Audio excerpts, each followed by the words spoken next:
the young and the restless spoilers full. The night did not announce itself with thunder or rain or any of the operatic flourishes Genoa City favors when it wants to warn you that a life is about to split along a hidden seam.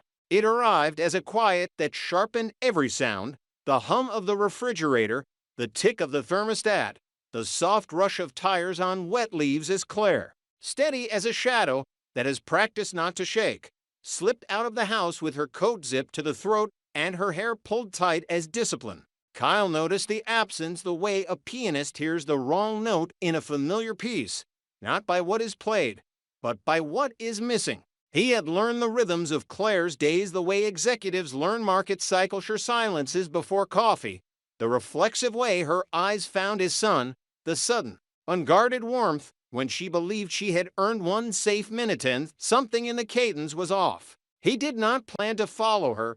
He simply moved with a decision that felt older than his doubts, keys in hand, headlights dark until the corner, heart insisting that the truth is a kindness even when it hurts, and that what he feared most was not the truth itself, but the way it might change the geometry of all their lives if it ever came into the light. He kept distance enough to be plausible if she glanced back, tracked the red blink of a turn signal like a warning pulse, and let the city thin into the industrial quiet on the edge of town where service roads forget their names and houses have the weary posture of places that expect secrets. When she turned onto a narrow lane flanked by skeletal trees and stopped before a low, square house that looked like it had been built to keep out questions, he parked almost a block away and finished the approach on foot, the cold pressing the blood from his fingers, his breath careful and small.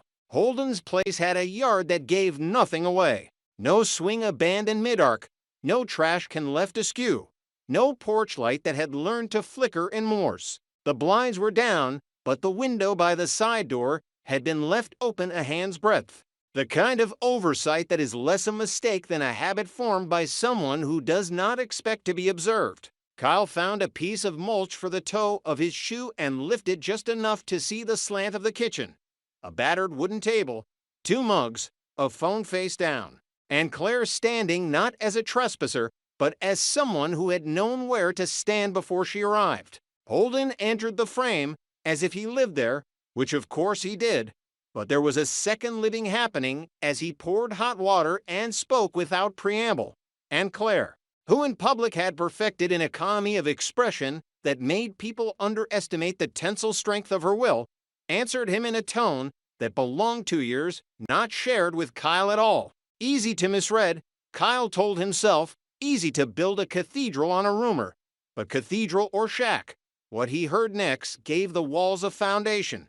They were not speaking about a deal or a job or a family quarrel. They were speaking about a night near the river, about a car that had been driven too close to the water line, about earth that had given easier than expected and the shovel that had bent at the throat, about the ruined neatness of a shirt cuff where panic had insisted on pulling more than it needed, about the way a phone keeps lighting after a body goes still, a cruel little lighthouse that brags about its battery life. Present tense bled into past and back again as if the memory were not finished being written, and there was a name, set to quietly to be certain, but clear enough to push air from Kyle's chest. A name that had been absent from conversations for a week, which is to say long enough to be noticed by those who think inventory at the human level.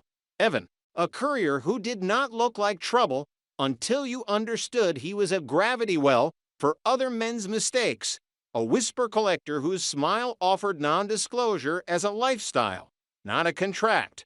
Clare had told Kyle that Evan was someone else's problem out west, a footnote in an old headline. Holden, now, made Evan a present tense obligation that had required nighttime and a shovel. Kyle's mind split the scene as executives do when they audit in their heads. What did Holden gain by speaking so plainly? What did Clare risk by listening so well? How many ways could a talk like this be a play designed to frighten a listener they had already detected? But paranoia is a poor sculptor. It produces grotesques out of ordinary stone. The simpler sculpture, hideous for its simplicity. Was this, Clare and Holden had done something together that required them to talk about burial as a task to be accomplished with competence and speed, and regardless of why. The act had written a new title above Clare's name, one that no fiancé wants to read. It could not tell whether the death was accident or pressure exploding into violence. The pieces were there for both readings. Evan had been the kind of man who believed leverage is love when the debt is large enough. He had been following Holden for weeks, had approached Clare twice with questions too precise to be coincidence, had a thumb drive that meant more than its weight. Imagine a confrontation in a poorly lit place. Imagine a shove that becomes a fall because the edge was closer than anyone saw. Imagine the second of stillness after the wrong sound. The second that is longer than a lifetime and shorter than repentance. What he heard was not gloating. It was logistics, the work of staying alive around a fact. He nearly left then, punishment enough to his future to carry knowledge that cannot be set down. But the air inside shifted. The kind of shift that happens when words like license and sealed and county clerk are said to close together. Holden had a drawer that stuck on the first pull. He pried it loose and set a thin folder on the table with the ordinary ceremony of placing a bill in front of a client. Clare touched the top corner the way you touch a bruise to see if it is still there. Their voices lowered, but lower voices carry in a house built cheaply. Kyle heard what they had placed between themselves as both shield and shackle. A marriage license, signed months ago in a county far enough from Genoa City to be more metaphor than geography. Names that were theirs bent into new shapes, the way lies are simply truths in a different font. Marriage is not always an act of love. Sometimes it is a function in an equation. Spousal privilege shields communications. Shared property complicates seizures. A ring invisibly welded to a secret allows two people to move information as if they were passing salt. You do not marry a woman you plan to betray to the police. You marry the woman who will climb into the cold with you to carry a story you intend to survive. Kyle had been expecting betrayal with a human texture. This was betrayal with paperwork. The house felt closer now, the window amount that might cough him out if he breathed wrong. He leaned back into the dark and let the bark of a tree anchor his spine as the calculus of his next hours arranged itself inside him like a grim filing cabinet. He could go straight to chance and hand over suspicion. He could confront Clare with the ugliness and wait for it to break her into truth. He could pretend ignorance long enough to find proof, because suspicion without proof is a story people tell in courtrooms to make themselves feel better about losing. He chose the plan that keeps a child safe, the plan that buys time, silence, surveillance, data.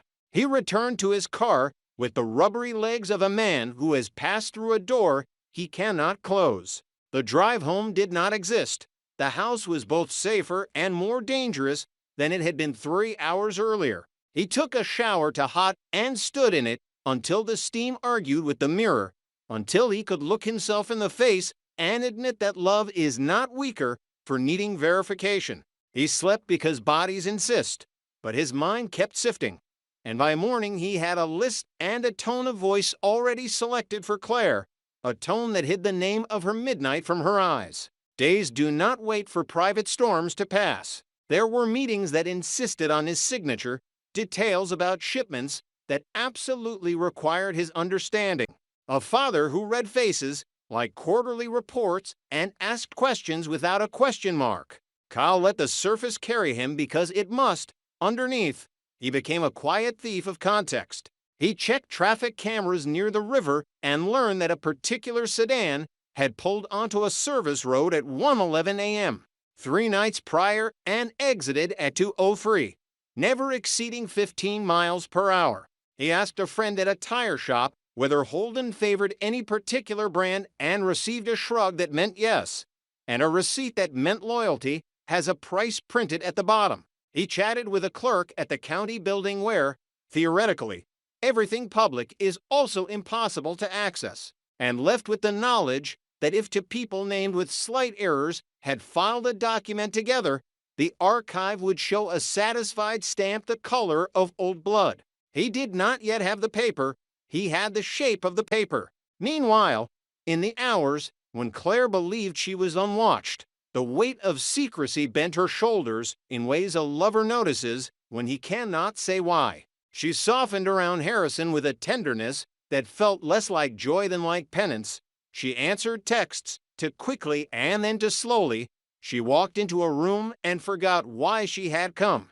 The human body has only so many ways to metabolize an act it cannot confess. To make sense of Holden, it helped to know the Los Angeles of a man who wears his ambition like a coat that doesn't quite fit. He moved through lofts where money was a rumor and through storefronts where someone else's art hung like camouflage over the business of favors. Audra had been a chapter, a sharp-edged one that bled into margins. He had promised her a set of outcomes and delivered instead a network of liabilities. He handled assets that did not want to be in daylight, then forgot that daylight sometimes arrives as a man in a hat you don't remember meeting who wants to be paid for information you did not ask him to gather. Evan has a way of appearing in stories like a stain you didn't see until you wash the shirt. He did not threaten with violence, he threatened with accuracy. Holden had tolerated him until accuracy became a demand that aligned too cleanly with Audra's curiosity. It is easy to see the rest.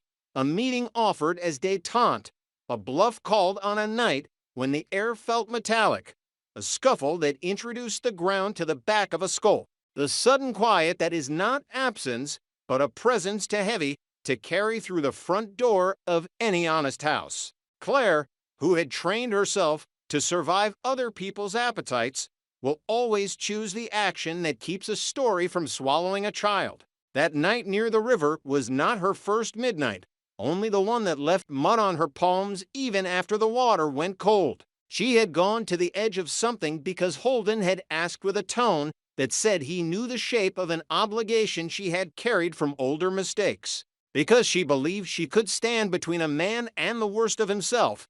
Because redemption as a program often requires enrollment in classes that do not appear on transcripts. She did the math. If Evan disappeared for a while, Audra's questions grew less sharp. If the thumb drive vanished, a file path went dark.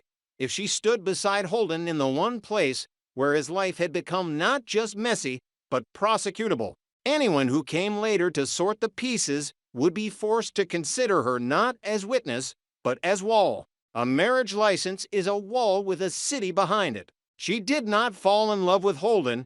She fell into a plan that felt like love when she needed a reason not to run. The week after the window, Kyle arranged to be in the same room with Claire more often than chance would dictate. He did not interrogate. He listened to the temperature of her voice, the way you listen to a baby monitor at night, the way fear makes experts of us in the details of breath. He took her to lunch at a place where the waiter had learned their preferences and noted that she forgot to argue about the dressing.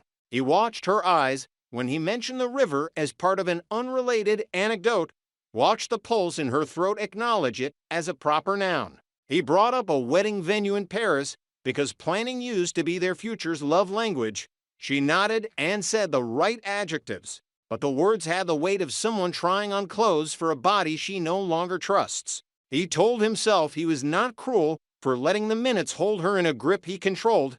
He told himself he would forgive him if he were her. In the evening, when Harrison climbed into her lap and fell asleep in the collapse known as trust, Claire traced circles on his back that looked like apologies drawn too lightly to leave a mark. She could not find a path that turned confession into anything other than ruin. She could not find a lie that did not taste like metal in her mouth. She began to store her hope in small denominations. One safe breakfast, one joke that lands, 1 hour without a call from a man who wears the memory of the river like a tie he cannot remove. Audra, who learned long ago that power is information plus timing, sent Holden a message without language, a bouquet delivered to the wrong address and signed with the right inside joke, a picture from a camera angle that proved someone had been on a rooftop across from his house on a night he had believed was anonymous. She is not a villain when seen from the correct angle. She is a strategist who recognizes that the way to control a man who tried to control you is to remind him how well you remember the schedule of his panic. She did not need to say Evan's name. She needed only to observe that she still had a taste for leverage and that she had recently developed a fondness for civic institutions that keep good records. Holden responded the way men do when they realize the house they built out of favors has a river running underneath. He decided to move the piece that looked easiest to lift. The thumb drive went into a new hiding place. He called Clare to tell her the plan disguised as comfort. He told her that marriage bought silence in certain rooms, but that it did not buy it everywhere. He told her he could handle Audra. She wanted to believe it. She wanted so much of her future to stay built that she agreed to one more meeting. One more midnight conversation phrased as logistics rather than confession. Kyle, who had already memorized the way Holden's car sounded in first gear, was waiting for the engine before it turned. The second intrusion into Holden's house was a choreography of guilt and competence. He knew which board moaned by the back door and how to keep it from advertising his weight. He knew where a man like Holden would place an object he both wanted to protect and wished to put out of mind. The freezer was too obvious, the toilet tank to theatrical, the base of an old lamp to romantic. He traced the route of power cords with his fingers and found the hollow where a strip of baseboard had been cut clean and nailed back slightly askew.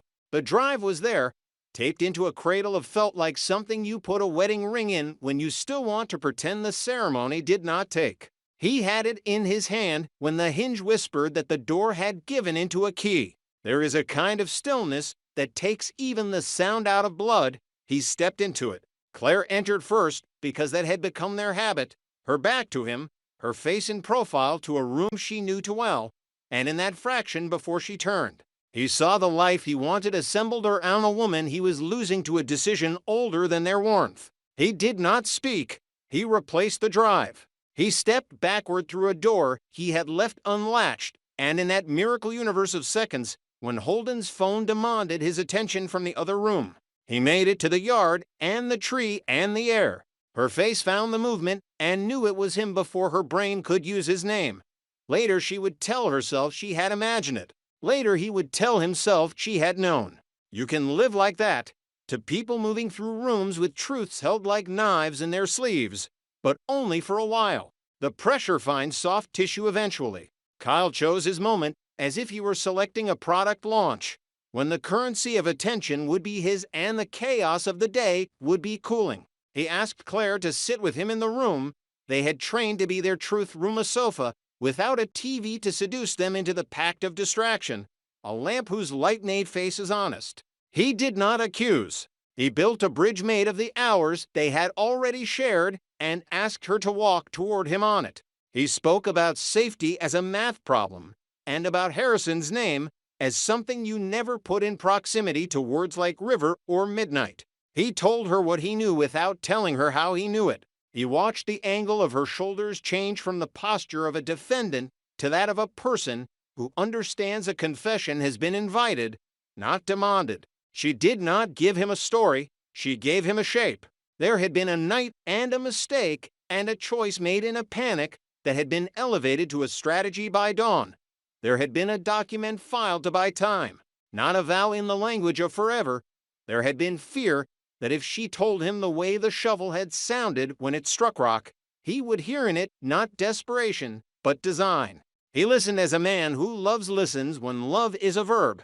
He does not console a crime, he comforts the human who will pay for it longest. There were still consequences, because consequences are not a moral system, but a physics. Kyle postponed Paris without dismantling it, a distinction lost on the tabloids, but essential to people who hold hope responsibly. He hired a lawyer not for defense, but for navigation, the kind of quiet professional who can tell you which door to knock on at the prosecutor's office when the goal is to confess only what keeps you from losing everything and to cooperate only enough to keep from being defined by whoever speaks first. He spoke to Chance in a tone that was not yet on the record and learned that the river had not offered up a body and that missing is a word that gets less useful as days pass. He secured Harrison's schedule so tightly that spontaneity became a luxury they would be able to afford again only after the calendar recovered. He asked his father for patience without asking for permission, and Jacquot has buried his share of illusions beside roads that are not on maps gave it, not because he approved of any of it, but because he knows that men do not get better by being cornered like animals and told they are nothing but the last ugly thing they did. Holden felt the net tighten in the way that makes some men talk too much and others decide that the only way not to drown is to climb on the heads of those who help them swim. Audra's second message came as silence, a day without any word, which is how a strategist says she can wait forever. He reached for Clare like a man reaches for a rope in a cold sea and found that her hand was there, but that it had learned the strength of letting go. She was not his wife in the sense that makes anniversaries. She was the person who had shared his emergency and had now decided that survival would require a new math. She wanted to tell the truth in a way that would not bury her for the rest of her life. He wanted to live in a world where the truth was never asked for. Between those positions lay a city. What remained was not a neat bow, but the kind of corridor you walk knowing that doors will appear as you go. The thumb drive would become a path if Kyle decided to carry it to a room where men with badges sit behind metal coffee pots. Or it could become leverage if he judged that the only way to keep blood off the calendar was to convince Audra that certain files had been compromised in a way that nullified their value. The marriage license could be a shield until the day it is refiled as evidence that two people understood exactly what they were doing and when. Evan's name would either be a ghost conjured by rumor or a headline measured in column inches. Clare, who had spent too long in rooms where people demanded the version of her they were most comfortable condemning, took the smallest large step a person can take. She wrote down the precise truth of the night in a letter that would be opened only if she failed to come home from a conversation she had decided to have with the law. She signed it with the name she uses when she is trying to be the person she promised the child on her lap she would be. Kyle read the first line and the last and kissed the space between them as if it were a wound. There is a way the city sounds on the night before consequences announce themselves. The crosswalk signal blinks like a metronome for courage. Tires is like the ocean a person who has never seen the ocean imagines. The ice maker remembers its purpose.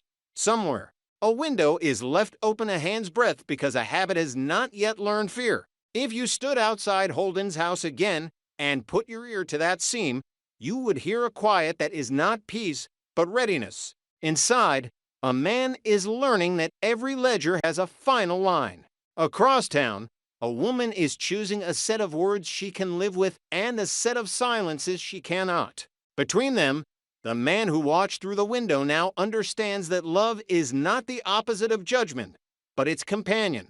That to save a future, sometimes you have to lay out its most breakable parts on a table and invite the history that wants to crush them to try. And if you pressed for the answer tonight, if you insisted on knowing whether the wedding will happen, whether Audra will play her last card, whether Evan will surface to collect the debt he wrote in the currency of Panacea, would be told only this: secrets have the lifespan of what keeps them fed, and in Genoa City, hunger is never a condition that lasts.